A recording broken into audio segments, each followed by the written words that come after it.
Para que a gente defina as correntes que serão utilizadas para fortalecimento e enrijecimento muscular, precisamos definir como que essa corrente elétrica vai penetrar no músculo.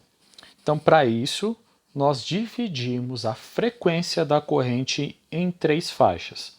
A primeira faixa, que vai de 1 a 10 Hz, ela alcança músculo liso, por exemplo, os vasos linfáticos e os músculos esqueléticos do tipo 1. Dá também para fazer analgesia com esses valores de frequência. No segundo intervalo, de 30 a 100 Hz, eu alcanço o músculo esquelético do tipo 2. E o terceiro intervalo, de 80 a 200 Hz, nós iremos provocar analgesia. Lembrando, que quanto maior a frequência, menor a penetrabilidade. Então, o primeiro intervalo de 1 a 10 penetra mais, de 30 a 100 penetra de maneira mediana e de 80 a 200 é mais superficial. A primeira corrente que foi utilizada para fortalecimento e enrijecimento foi a corrente farádica. Essa corrente ela foi descoberta em 1831 por Michael Faraday e essa corrente ela é considerada uma corrente pulsada. Se a gente for observar aqui tanto o gráfico da esquerda como o gráfico da direita, a corrente ela fica um tempo no intervalo zero. Em virtude disso, isso aqui é uma corrente elétrica pulsada. A corrente elétrica pulsada na corrente farádica, ou ela é positiva ou ela é positiva e negativa. Ou seja, não existe polaridade negativa para a corrente farádica.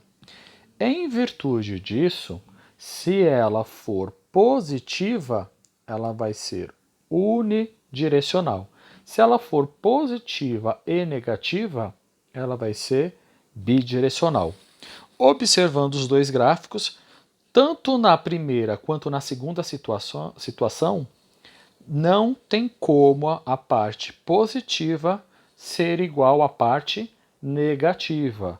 Consequentemente, toda a corrente farádica é assimétrica, não equilibrada e, consequentemente, vai acumular cargas elétricas, ou seja, vai acumular íons. Qual que é a principal aplicabilidade da corrente farádica?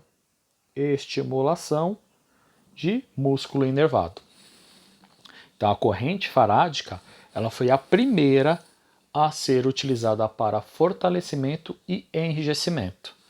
Hoje, ela não é mais utilizada, porque é uma corrente que provoca muita dor. Por que ela provoca muita dor? Porque é uma corrente assimétrica. Quais são os efeitos fisiológicos que eu consigo provocar com a corrente farádica? Então, eu posso provocar uma hipertrofia, ou seja, a produção de massa muscular, uma hipertonia, a produção do tônus, ou seja, da força muscular. A corrente farádica também facilita a contração do músculo, dá para eu utilizá-la na reeducação e aprendizagem. Ela também é usada na prevenção de aderências e utilizando a corrente farádica, eu faço com que a região faça menor absorção de líquidos, então contra a absorção de líquidos. Então a corrente farádica ela foi muito importante no passado, mas hoje ela não está sendo muito utilizada em virtude das dores que ela provoca durante o tratamento.